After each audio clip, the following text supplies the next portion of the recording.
São Manel, tenha compaixão, tira nós todas dessa prisão. Estamos todas de azulão, lavando o pátio de pé no chão. Lá vem a boia do pessoal, arroz cru e feijão sem sal. E mais atrás vem o macarrão, parece cola de colar balão. E mais atrás vem a sobremesa, banana podre em cima da mesa. E mais atrás vem as funcionárias, que são as mais ordinárias. Isolated from everything and everyone, one of the world's worst cases occurred in the city of Barbacena, Brazil. Founded in 1903, it was initially designed to be a psychiatric hospital. At that time, people didn't understand mental illnesses and didn't know how to treat them. The purpose of this place was to do what families couldn't do at home, offer hope of treatment to patients. In a short time, the hospital, extremely luxurious, became a reference point. The demand was enormous, and many families wanted a spot in the hospital that promised to help people with psychiatric problems. The initial goal was noble, to care for people with mental illnesses. However, everything began to change when money started to speak louder than human compassion. The government and the wealthy wanted to rid society of the scum.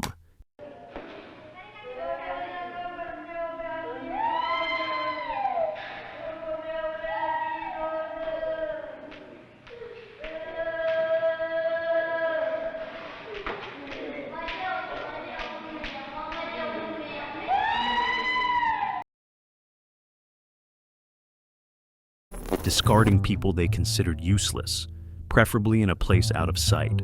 Thus, anyone different or who threatened public order was sent directly to the hospital. Single mothers, prostitutes, black people, and even those without any mental illness were all sent there. By the 1930s, the facility, designed to accommodate 200 people, was overcrowded with more than 5,070 individuals, many of whom were perfectly normal.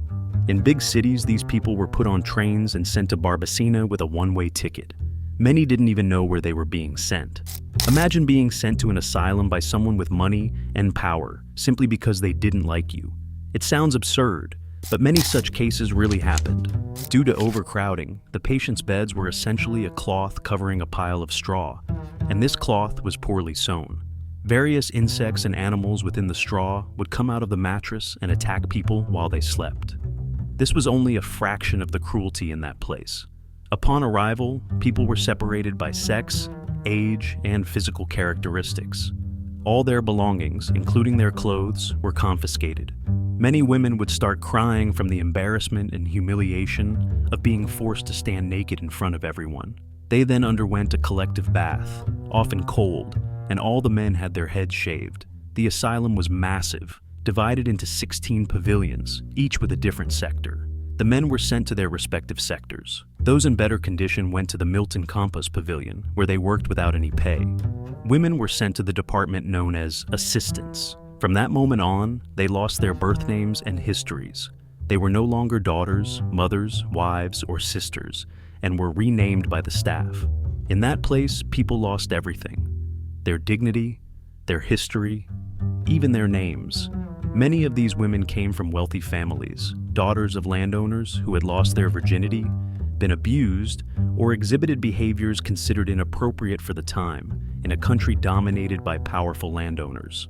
Most of the patients walked around naked most of the time, even though clothes were available. These clothes were taken away for washing, and they had to remain naked in front of everyone. The patients endured every imaginable form of torture. They were tied to their beds, given electric shocks. Many couldn't withstand it and died, while others were left with severe injuries. Electroshock treatment was extremely common, used more to intimidate than to treat the patients. For staff to advance professionally within the colonia, they had to go through all stages of healthcare, from administering injections to dressing wounds, and administering electroshocks. There was an incident where 21 women were selected to perform an electroshock session on randomly chosen male patients. The first woman ended up killing the patient with cardiac arrest. The second, treating a young man under 20, also couldn't survive after the first shock. These were 2 consecutive deaths in shock training in the inferno known as Barbacena. I can't imagine how people did this, as if it were the most natural thing in the world, killing daily. And it wasn't just that. Patients were assaulted daily. Those who rebelled were placed in tiny, damp cells without a single blanket for warmth as punishment. Sometimes, they were forced to bathe in tubs filled with feces and urine. To cope with the high number of deaths, a cemetery called Cemetery of Peace was built, where bodies were piled in shallow graves, often after days of waiting on wooden carts. Over time, even the cemetery was abandoned, and the bodies were left at the mercy of the elements. The hospital staff, although aware of the atrocities occurring, never reported or did anything to change the situation. Since its opening in 1903, various people commanded the place, but few showed any interest in altering the prevailing state of terror. Silence and inaction perpetuated the horror for decades. The conditions were so degrading that there wasn't even potable water. A broken pipe leaked sewage water, which the patients were forced to drink. Meals were scarce: breakfast, lunch at noon, and dinner. Outside these times, there was nothing. Food was so insufficient that patients had to wake up 3 hours early to queue for a meal. Clothes were rare and often taken away for washing, leaving many patients naked, exposed to the sun, cold, or rain. During intense cold, patients organized themselves into circles to try to keep warm and avoid dying of hypothermia. They took turns in the center of the circle to stay alive during the freezing nights. It's almost unimaginable that, amid such extreme abandonment, there was still some strength left for solidarity. Despite being called a hospital, the asylum had very few doctors. By the late 1950s, psychiatrists and clinicians were rare. The few doctors who did work there were unable to provide any adequate care to the thousands of patients. The purpose of the asylum turned into a nightmare, transforming from a place of treatment for mental health issues into a living hell. Instead of care, it destroyed lives. One well-known case involves a 16-year-old boy taken by his mother, persuaded by neighbors that he had problems due to his quietness. He didn't see his family again until he was over 80. Daily life in the asylum was filled with screams and cries, with many never regaining their freedom. Surrounding the asylum were 28 therapeutic houses maintained by the local council, offering much better conditions than the colonia. These homes provided patients with their own clothes, towels, and a government allowance for personal spending. Unfortunately, not everyone was moved to these homes. In 1961, photographer Luis Alfredo was assigned to Barbacena for a report and found thousands of people in filthy conditions, wearing tattered uniforms and with shaved heads. The smell was unbearable, and communal bathtubs were filled with feces and urine. Men, women, and children were all mixed together, facing sexual violence, decomposing bodies, and horrendous conditions with straw replacing mattresses. Pregnant women were especially vulnerable, and many smeared feces on themselves to avoid assaults.